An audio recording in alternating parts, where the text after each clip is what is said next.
Brandon, you are a busy man. How do you do everything that you do and still get away with it? Man, I'm drinking a Celsius and eating a banana right now. I think that's the answer. Oh my God, your creativity is just it's always been so inspiring because it's like you don't have walls in front of you. Oh man, I think I have walls. I just sort of like, you know, the what's the Kool-Aid man. I just like run through them, you know? And so when you're able to do that though, I mean you're giving yourself permission to step out there and be yourself. So many creative people, want to follow this format or go this direction and stuff like that. But I mean what's great about you is that you move through things that it inspires other creative people. Yeah, and I was inspired by other creative people, so I'm just following in the footsteps of the folks who've inspired me. So how were you able to come up with the concept and idea for Blink 182's "We Are Coming"? Because I laughed so hard and had to spread that everywhere I could go because it was so funny.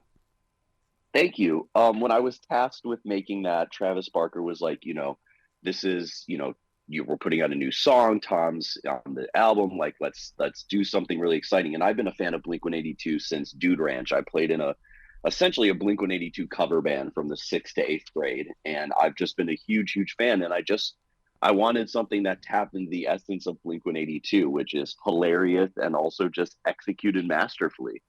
They've always been one of my favorite bands and one of the funniest bands. And I actually stumbled upon an old Bud Light commercial that inspired that. And I thought, what if I flipped this on its head? I'm so glad you dug it. Well, it's because I got into radio all those chapters ago, 4 decades ago, because of a concert commercial. So maybe that just woke up the child inside of me and said, "Oh my God, a Blue Oyster Cult commercial is why this is all happening for me." And so to see this, it's like, oh, this is so cool. Oh, that's awesome. I also did think about it in the sense of audio. Like, I thought it was something that you could play on the radio and promote without the visual, and it would still be a funny bit. You would hopefully get the essence of it. Now, being with Travis and Tom, I've been with both of them. I love how down to earth these two guys are. They give you that opportunity to really kind of dig into their story because they've got something to share. Yeah, no, it was incredible. Like, again, Travis was the ringleader of this thing, like in the sense of like, I was dealing with directly with him. He was like, send me the scripts, I'll distribute it to the band.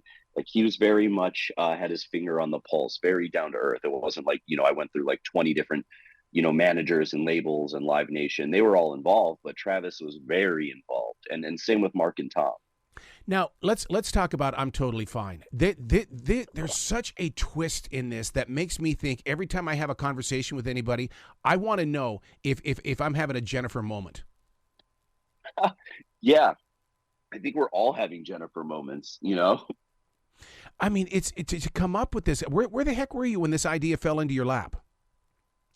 I was in my one bedroom apartment with my fiance and I in 2020, sort of dealing with the uncertainty, and trying to make sense of it all. And I tend to try to, unfortunately, anxiety induced, try to control a lot of situations and outcomes. And that one, none of us can control in any second. We were learning moment by moment. And the moment I sort of surrendered myself to that, I was able to be a little less anxiety ridden, and I could chill out and sort of try to make the best of a bad situation. And that feeling is what sparked "I'm Totally Fine." I thought, how do we explore the death of 2020, the loss of control? And I thought, what better way than with an extraterrestrial?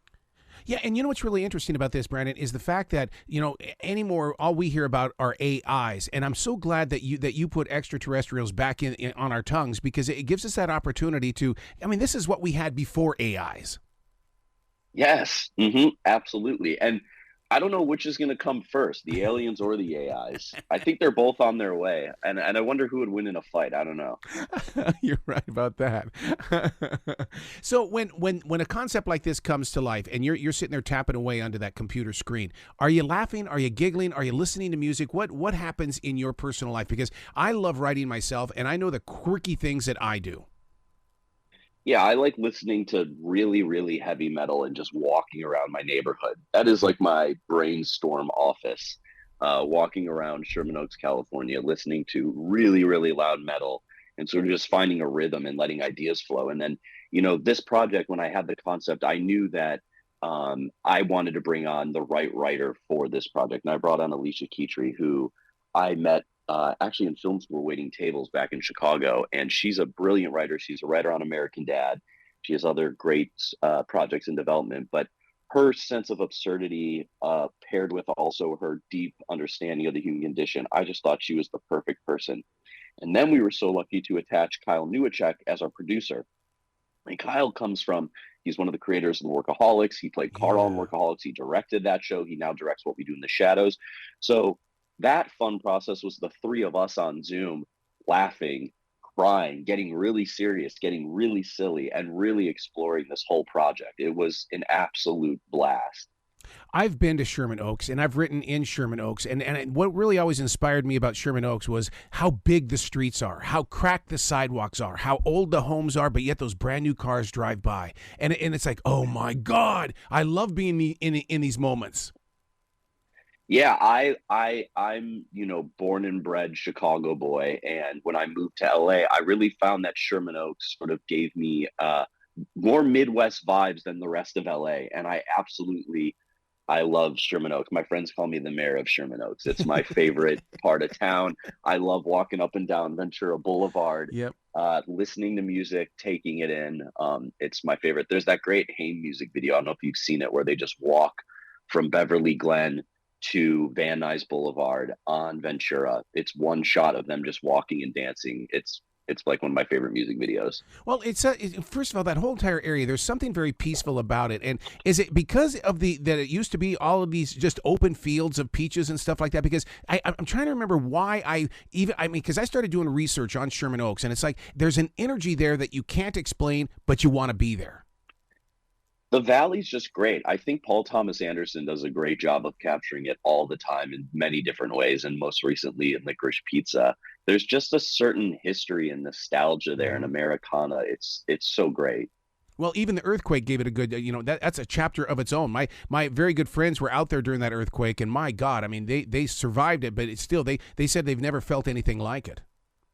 Yeah, I can't imagine. I live walking distance from that Galleria. And, part of the reason my friends and I went to film school with a couple friends that I've known since like the fifth grade. We made videos together. We played in bands, and then we went to film school. Then we moved to LA, and we really based the Valley on movies. We're like Encino Man, Terminator, Chopping Mall. All these things take place in the Valley. That's got to be where we should go. So when you put a comedy movie together in 2022, what's keeping you into the discipline of keeping it a movie and not going the route of I'm going to do a 19 chapter binge watch here? Yeah. I wanted to actually get something made. I've Mm. had things in development for years and years and years, and they either happen eventually or they don't. And going into 2020, I had a different feature set up, a big, silly action comedy, which I was really excited about. And the pandemic also took that away. And I knew I wanted to actually make something. And when this very personal emotion hit me, and I wanted to tell that story, I thought, how can I tell it in a condensed way, and both on a production way, but also a storytelling way in a wrapped up feature film. But see, the thing is that that's the part that a lot of viewers and stuff like that I wish they could experience it more, because I think they would appreciate movies more if they only knew how long these things are put away, and all of a sudden they come back into your life so unexpectedly.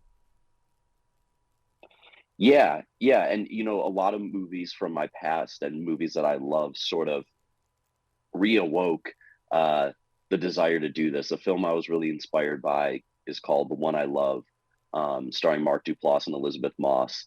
It all took place in one location in a house. It explored what a relationship looks like when it's really put to the test through this high concept sci-fi movie. So yeah, this movie is like a bunch of experiences from my life over the past 36 years, all squished into one movie. Dude, I talked to them about that movie. I was blown away by how it really affected their imaginations and how they carried it forward beyond those cameras. Yes, yeah, I absolutely adore that film. I found it, it's a great genre blend, and that's what I hope I did with this movie. Is like in that movie, you lean into the sci-fi, you lean into the romance, you lean into the horror moments, you lean into the comedy. There's so much going on. What's keeping this movie from being labeled a rom-com? It doesn't have to be a boy and girl story. It can be a girl. There's such a. I mean, it really does qualify to be in its own category. Yeah, it's really like it's a sci-fi dramedy about friendship and grief. So you're gonna laugh, you're gonna cry. There's really funny moments. I mean, that was the great tightrope act that Alicia Keys pulled off in the script. There's scenes where you're laughing cathartically, you're just laughing at the silliness and the absurdity of the situation, but then you're really locked into these two characters and the journey that they're going on together. How many of us out here on this side of that screen, though, would love to have a moment like this where we could go back and relive those chances that, and talk to our friends as if, they're still with us. I mean, that it's an eye opener for people. Yeah, I mean, it's always, you think woulda, coulda, shoulda, what I would have done different in that time. And then also the interesting thing in our film is that this alien who's taken the form of a recently deceased friend has also all of her memories, but without the emotional attachment to Right. them at the beginning. So when when Jillian's character is talking to the alien, she's unearthing these things from her deceased friend's memories without the filter of emotion. So she's learning things were maybe different in the past than she thought, or these moments that were maybe, you know, special to only her, she found out was way special to her friend as well. But see, that's what I love, that creative side of that where there was no emotion, because you sit there, it made me a better listener and a better watcher, because in this, sometimes we get so locked in on sharing the emotion and stuff like that. It's like talking to your image in the mirror, and because the image isn't going to give you the emotion back, you have to give the emotion first. Yeah, and the alien in this film is sort of a mirror in the sense too. When she arrives, we find out that on their planet, they don't have emotions, and that's why they think that they're so much farther evolved than us as humans. If you think about all the death and despair and war in the world comes from emotion and religion and all these different things, and she doesn't have any of that. And being here and studying this human, she starts to pick up on these different emotions, and she starts to feel, and it becomes a quandary for her. Oh, see, I love stuff like that. That right there is radio station conversation at the cooler, because I mean Yes. we started on the radio. All of a sudden, listeners are calling in. They're going, "Okay, let me tell you about my moment." But Yeah, it's we want people to see themselves in this movie, yeah. and we wanted to make it very universal. So whether you're thinking of the loss of a friend, the loss of a home, a divorce, a pet, and any sort of loss, you can see yourself in this film. The movie we're talking about is I'm Totally Fine. It's in theaters and it's also on demand. I'm a theater guy, dude. I've got to experience that big screen. Absolutely. I've been lucky to see it twice in the theater this week at our premieres. I'm actually going tomorrow. I'm in New Orleans right now for the writer of the film's wedding, actually. She's getting married today. Oh. It just so happens that the film is being released on her wedding day. I'm talking to you from my hotel room in New Orleans. And tomorrow, though, we are going to see it in downtown New Orleans in a theater together. I'm invited to many premieres and things like this because of the things I do outside of radio. But I mean, I love that when you go there to experience a movie and the rest of the world hasn't seen it yet. It's like I know a secret, but you don't want to spoil it. You know what I mean? Absolutely. And I was that, much like you, I love the big screen, and I was that kid growing up. I was, my friends and I would go see a movie, and I love the big blockbusters, but we'd see these independent films, and we would love going and telling everyone, "Oh my God, you got to see this movie! You got to see this movie!" Just all that excitement. I also had a radio show in high school, and me and my buddy would go on and talk about all the independent movies we would see. Did you critique them or did you review them? Because there's such a difference in that kind of a thing. We would review them. Yeah. We wouldn't get too critical. We were the 6 a.m. Stevenson High School radio show. We were trying to keep it light. So we were just like, hey, we saw this movie. We really enjoyed it. We think you would like it because of this. If we saw something we didn't really like it, we wouldn't bring it to the air. Now, when you do a comedy like this, it changes the playing field, because now you can't do another one like this one. You've got to go the next direction. Yeah, maybe that big action comedy I was supposed to do comes back to life. Hmm. Going into 2020, I had this really big, fun, silly action comedy. Maybe that's the thing. But I'm really excited to explore all genres. I'm inspired by filmmakers like Spike Jonze and Edgar Wright, and I mean, Starman was a huge inspiration for this, and that was John Carpenter, the master of horror. So I'm excited to explore outside of the sci-fi dramedy. Do you ever get to be the professor or the teacher in the way that you jump onto TikTok to find out who the next generation of superstar producers are going to be? Oh yeah, I mean, I've found actors and people that I've worked with through the internet a ton. I mean, actually, in that Blink 182 spot, that construction worker, I found him on TikTok. He's absolutely hysterical. His name's Stanley, and he has this character that he plays on TikTok and Instagram where he just talks about he's a guy in his mid 30s like myself, and he's coming out of mosh retirement, and he's deciding to go back to moshing. His Instagram Stanley WS. But I found him on TikTok and I just thought he was so funny. So I DM'd him and he happened to live in North Hollywood. We grabbed a coffee and I'm just like, "You're hysterical. What do you want to do?" And I'm like, I gotta find something to work with you on. And then 3 months later when I had this, I just thought he would be really funny in that piece. You're at that wedding. I'm a wedding DJ, so I always have to ask the question: is what do you think they selected for their first dance? What did they select for their first dance, this couple?